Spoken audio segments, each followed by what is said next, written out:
more time. He's been on a whole journey this season and has appeared and been mentioned throughout this whole fucking video series as a whole. He is none other than the fucking gnome himself, Keemstar. This is fucking gonna be fucking long as fuck. Fucking hate this guy. Why are we doing this? Why do we put ourselves through this? Who decided that we should do this as a series? Sorry about that. Fuck you! In good news, most of Season 3's intros got copyrighted. Yeah, that was fucking stupid. Besides the FoodzyTube one. Yeah, who fucking been copy striking us? We had to add a whole new song and go back and edit it in. Funny enough, we decided to edit in the actual, Contact Cop song and fired up, so that was a bonus, but who copyrighted all of them? Besides from FoodzyTube! And Season 1 and 2. Yeah, what the fuck? You're just having, an issue with this season, you fucking asshole? Killer Keemstar, mainly known as just Keemstar, a.k.a. Daniel Keem, is a 38-year-old YouTuber who has had multiple channels, but most famously is the host of Drama Lord, which has currently over 5 million fucking subscribers. He is known for being the TMZ of YouTube, clickbaiting, being biased, and tending to mislead people a little bit. Which, of course, is a great combination for news. You're fucking misleading people in order for them to fucking watch a video. Moving on, though, before I get into some stupid rant, to the controversies. And I should note, he has a fucking lot of these, which is weird, because he reports on news and drama. But yet he gets in a lot of it. A shit ton of drama. It's very weird, and it was kind of annoying to try to look through all of it to make this video. Anything he says is fucking going to lead to some sort of bullshit. Let's start off, though, with how he started off on YouTube, which is, yes, kind of controversial. You see, he started off as a troll gaming channel, a part of the Federation of Asshole Gamers, or for short, FAG. Real classy team. Fucking asshole. Things went well for him, a part of FAG and doing his trolling, until he got banned from YouTube for trying to make or promote a paid network. This basically means he could not own a YouTube channel. He tried a couple times, but they all got taken down, because he technically could not own a channel. But look more time, he could own one. But since Drama Lord didn't originally have him as the owner, just the host, he could technically come on YouTube as a contracted host. Fucking bullshit if you ask me, but apparently that worked. Until some heat was put on him when he went on a live stream and he went into the channel settings by mistake, showing that he did indeed have access to Drama Lord. The thing was truly made of this. I guess it was kind of sweating the rug in YouTube's eyes. And I should note, his ban was later lifted, and he now can own a YouTube channel. And I do believe he's now the true owner of Drama Lord. The weirdest part about all of this is a lot of people don't even know that the ban was ever lifted. Which is kind of weird. If people are gonna get anal about the ban, they should know that it was later lifted. And I don't know how I feel about how he got the ban in the first place, whether or not it was justified, and honestly, there's a lot worse stuff. Maybe it was worse than what I think he did. Maybe he was doing shittier things with the paid promotion, but a lot of people are doing a lot worse stuff and aren't getting banned from YouTube. So for him getting banned for this is kind of weird in my mind, especially to be banned for I believe 6 years. Also, kind of weirder that YouTube gives a ban, which, whether or not it's justified isn't a thing, but no matter what, they gave the ban and they should uphold it. And technically, they really didn't follow through with it in the end. Moving on, though, to something he's very notorious for, doxing people. He has done this numerous times, and is perfectly fine with this. He even defends it, saying it's legal. This is a big internet no-no. You don't go around and spread people's personal information online. And a few times, this has led to people being swatted, which many people say the responsibility for this falls to him. He has been accused of this by people like Smile for YouTube, Just Destiny, Mundane Matt, and a few others. And I will leave it at this for the doxing for now. It will be brought up a few other times later in the video, but that's what we're getting the doxing for now. It's a pretty shitty thing to do. Moving on, though, he has commonly threatened people online. Or at least used to. Some of these threats will go into more of like a rant territory. Like he would go just really in on it and it gets weird. Also, some of them aren't threats. They are promises. You know, like what a 5-year-old says, it's not a threat, it's a promise. Fucking cheesy ass fucking line. He on one occasion, kept talking about strangling somebody and how he needed to have his hands wrapped around their neck and how his daughter would be set for life so he could go to jail and it would be fine. It was really uncomfortable to watch. There's so many examples of him doing these things and it's just weird and it's kind of wrong. You can't just threaten people online.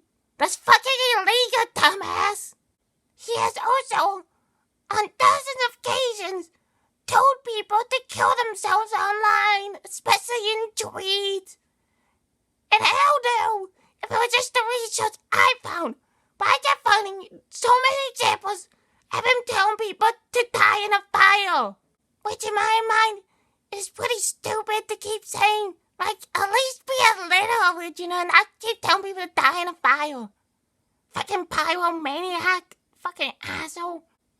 More problems for Keem ensued when he interviewed a girl who allegedly was forced to perform sexual acts in front of YouTuber who I cannot pronounce his name. It's fucking like Bawawa. Fucking stupid ass fucking name. I hate some of these YouTubers' names. And we spell our channel with K's instead of fucking C's. Anyways, many people saw this whole interview as biased and him purposely trying to discredit him because Keem had issues with the fucking stupidly named Bawawa. I'm probably pronouncing it wrong, but that's why I'm going with the pronunciation. Another interview, though, gone wrong happened when he had an interview with the infamous Onision. Fucking onion boy, fucking banana ass motherfucker. Sorry to get carried away. Do you remember? This video's not on Onision. Getting back to Keem. Keem interviewed Onision about all the grooming allegations within the scores and all that. And throughout the interview, which I believe had 3 parts, he seemed to downplay the whole situation and wasn't asking any hard-hitting questions. And in some people's minds, he did not properly do research on the situation. I do believe the videos for these interviews have been removed. By the way, if you think the solution for these interview problems is just not to be interviewed by him, well, that's a big fucking nope. Because if you're a big YouTuber and you don't want to be interviewed by him, well, guess what? That means you're guilty in his mind. And if you're a small YouTuber, he thinks you will go on either way because you want his fucking clout. Whether or not you're guilty, he thinks you will go fucking on. Which is pretty conceited in my fucking opinion. Which, by the way, I just want to know, I'll fucking take that clout. I'll fucking go on. Fuck it, you can have me go on and speak about something that didn't even involve me. But to be honest, I kind of don't want him to make any allegations towards me. Because he kind of has a go-to allegation. Which is very weird. Because he commonly accuses people of being pedophiles. Which even weirder should mean that he should have gone harder on Onision. Because that's kind of his go-to bit. But he didn't, which made it even weirder in people's mind. Some of these examples, though, of accusing people of being pedophiles, or doing different pedophilia acts, or doing things to underage people, include the likes of Pyrocynical. While making these accusations against Pyro, who allegedly tried to date some French girl, Keemstar, continuously lowered the age from 15 to 14 all the way down to 13 when he was doing these videos on him. And he ended up doxing the dude and showing his face all over his Twitter, which Keemstar thought was no big deal. Because if you really wanted to, you could have found a picture yourself. Which, no matter what, is still wrong. Because if Pyro does not want to show his face in videos, then he has all right to not have it be spread around. He has also made multiple videos accusing YouTuber Bashaverse of being a pedophile. And these accusations would lead to Bashaverse attempting suicide. Because he couldn't take all the hate that Keemstar and Keemstar's fans were giving him for these false accusations. He also apparently doxed Bashaverse's mom, leading to her being swatted as well. I told you that these fucking doxing shit would come back. I think he saw me brought up again too. Fucking asshole. He also accused a 62-year-old streamer of being a pedophile. Yet again, that's the whole theme of this fucking video at this point, I guess. This led to him being harassed relentlessly by Drama Lord fans and to the man crying on stream. Mind you, all of this shit started with this guy because Keemstar had the information wrong. It was not him. It was like somebody else or whatever. And all of this shit happened with the streamer who was just trying to enjoy games because they got it wrong, which is not something you're supposed to do when you're a news reporter. I don't care if it's on Drama Lord, on another YouTube channel, on Twitter, saying it in a stream. No matter what, at all times, Keemstar should try his best not to say false news and make false accusations. So I don't care if he's reporting news or not.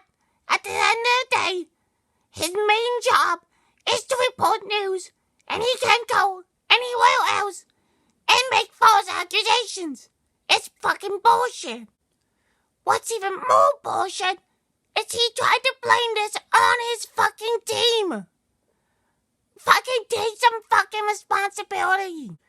Finally, though, very recently, Keem made claims against YouTuber and tattoo artist Romeo Lacoste, saying that he had relations with minors. This resulted in Romeo filing a $3.5 million lawsuit against Keem over defamation of character. Holy fucking shit. Keem could be fucking sued.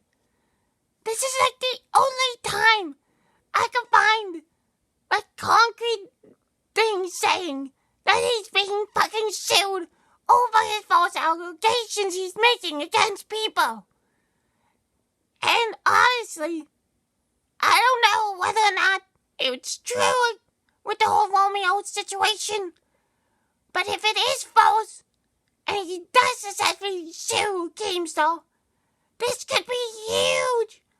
And hopefully, no matter what, this will lead Keem to no longer fucking accusing every single person he sees of being a fucking pedophile. Now, mind you, all of this happened despite the fact that there is evidence showing that a while back, Keemstar had a 15-year-old stripped naked on a stream. Or he at least was watching it or something. I don't exactly know the full story. Cause I ain't gonna fucking watch the videos evidence of this shit. Anyways though, apparently in the video, she was covering her fucking front parts with papers saying things about Keemstar and stuff. And then she turned around and showed her fucking pale ass. Like, what was even the point of the fucking papers if you're just gonna turn around and show your asshole? No one wants to see that. Well, apparently Keemstar did. And maybe Onision. Moving on, though. Fucking finally moving on to something fucking else. He has come under fire numerous times for racist remarks and his use of the N-word. Like how on one occasion, he made a joke saying how he's white, so he runs the fucking world, while calling the other person his slave, and telling him that white people are called crackers because he used to have the whips cracking the fuck out of them. What the fuck? That's fucking awful. Joking on that, that's fucking awful and OD. Moving on though, in 2008, in the now infamous fucking controversy, he got in an argument with a fellow moderator of BatterCam.com, whose name was Alex, which led to Keem to rant about him in a live stream on Blog TV or fucking some other bullshit. And in this stream, Keem would call Alex the N-word numerous times and encourage the viewers to fucking call him it as well. Then 8 years later, he apologized for it. Fucking took you long enough, fucking asshole. And I'm not done getting to fucking every example, just like everything else in this, there's more examples. And I'm just trying not to get into everything, so I'm not making this a fucking hour long. Now though, from fucking racism to him criticizing mental illnesses on multiple occasions, including on some occasions saying that some aren't even real. Now you take this attitude and you pair it with him interviewing YouTuber and streamer Etika, who was going through a lot at the time and had several public breakdowns. This was not a good combination and led to Etika storming out of the interview. And Keem will go on to say how he hopes he keeps having breakdowns so he can keep reporting on them. Not long after, Etika will go missing. But Keemstar only had a publicity stunt. Until, though, the police reports came in on his passing. Now, many people will go on to criticize Keemstar of being a very big contributing factor to his death. Keemstar would deny this, though, and even would set up like a fucking fundraiser for the family. And he tried defending himself, saying that the family liked him or something like that. Which is fucking bullshit if you ask me. The next controversy comes from the fact that many times people have accused him of using other people's drama and misfortune to make money and get famous. All the while, he's doing bullshit like all the stuff I just named. Now, of course, I do have to note that when your whole channel is based around saying news and controversies, it's kind of hard for people not to say you're getting famous off of other people's dramas. Honestly, though, no matter what, Keemstar has profited quite a bit off of other people's misfortunes, which is kind of, in the end, a pretty shitty thing to do. Especially when he is not even reporting on all of it to the fullest ability. Now, though, let's get right into the feuds! See what I fucking did there? And I should note, he has a fucking lot of feuds!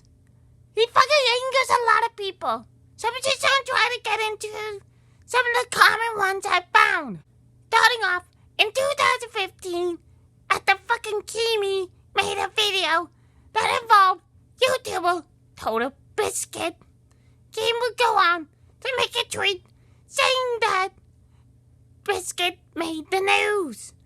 Total Biscuit, whose real name is John, then replied saying Keem would never be news and fucking blocked his ass. Keem, who was apparently a fan of John, then got mad and posted a rant video on Twitter in which he stated mockingly how he couldn't wait to report his death.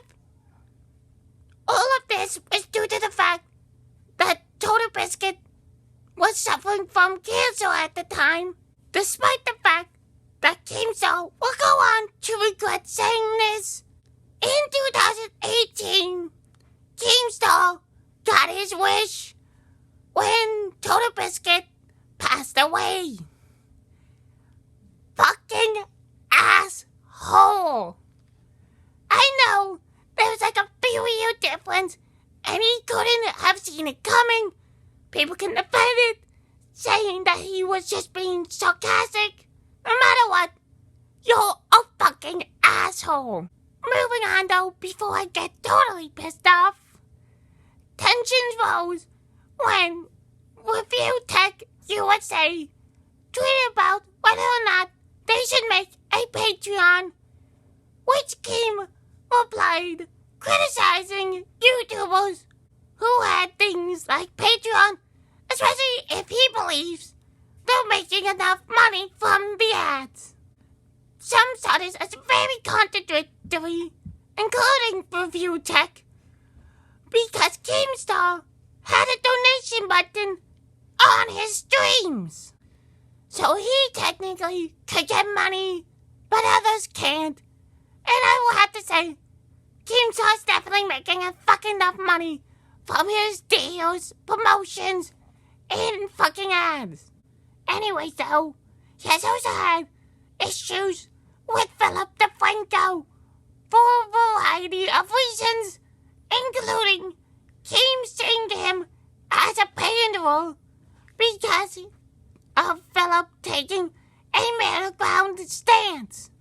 You know, not being fucking biased, basically. He also claimed that DeFranco was partnered with the whole BetterHelp shit show that happened. But he denies this. But he denies having any affiliation with BetterHelp. Also, Keem apparently hates his Patreon too. I don't know what's Keem's deal with Patreon. It's pretty fucking weird. I don't care. Philip DeFranco, though, sees Keem as a very unreliable source of news. Which is kind of fucking true. moving on though to a now infamous moment when people like Leafy's Hill, Grade A Underway, and a few others started to release videos on Drama Lord, trying to expose him and trying to bring about the end of Drama Lord. In these videos, they accuse him of things such as racism, doxing, being hypocritical, bias, etc. A lot of people thought this might have been the end of good old Keemstar, but he will battle against all of these accusations and drama and tried his best to prove most of it to be not true. Of course, there's still mixed opinions on whether or not the accusations were true. A lot of it came down to the fact that most people started to say that these YouTubers were taking things out of context. And maybe a lot of it was more bad jokes than actual serious things. And maybe if they pointed this out, people could have saw more credibility in their statements. I should also point out that people like Leafy's Hill and so forth have gone on to get on better terms with Drama Lord and its host, fucking Killer Keemstar. Keemstar will even go on to help bring back Leafy's Hill to YouTube and Twitter in 2020, which is this fucking year, fucking can't tell. iDubbbz will also release a video pointing out how he's manipulative. iDubbbz would also go on to release a video, a fucking content cop for you assholes who don't know what that is, where he pointed out how hypocritical he is and how he's manipulative. But Keemstar, the fucking dumbass he is, that is more satirical and found the content cop funny. Jake Paul will also, in 2019, call out Keemstar for his history with body shaming when Keemstar made a tweet about Jake Paul's ex-girlfriend, comparing her basically to this other YouTuber who had anorexia. This especially pissed off Jake Paul that he got dragged for his board box video, but Keemstar can get away with this shit. Keemstar denies body shaming her and will try to turn things around on Jake Paul. And will go on to state how Jake Paul's board box video led to YouTube updating their fucking policies again. There's some more recent drama though, when early this year, things got out of hand between H3H3 and fucking Keemstar as the two tried to expose each other. H3H3, whose real name is Ethan, talked about how Keemstar is nothing but bias, not researching his news enough, and spent a lot of time on what happened with Etika. Keemstar, of course, like when anyone else tried to expose him, lost a lot of subscribers from this, but more importantly, he lost his deal with G Fuel, which has been a long-standing partnership. I do believe, though, he did state that he was the one who chose to end the deal, because he didn't like the backlash that G Fuel was getting from being partnered with him. Deji will go on to praise Ethan's video and made his own as well, where he said how he felt Keemstar became biased against him, despite how they have had their history together and being friends. And we'll go on to talk about how Keemstar downplayed his mental health. Yet again, another thing coming back around for more in the video. That is all though we have for the video for you today. As always, I know there was some shit left out, and I apologize if I left out anything big. We did the best we can to provide the video. But people like Keemstar have so much controversy and issues that I could not have possibly listed it all. And fucking hell, I don't plan to make this any longer than it already is. Nevertheless, though, I hope you guys enjoyed Season 3 of Dill Reacts. I do enjoy doing these videos.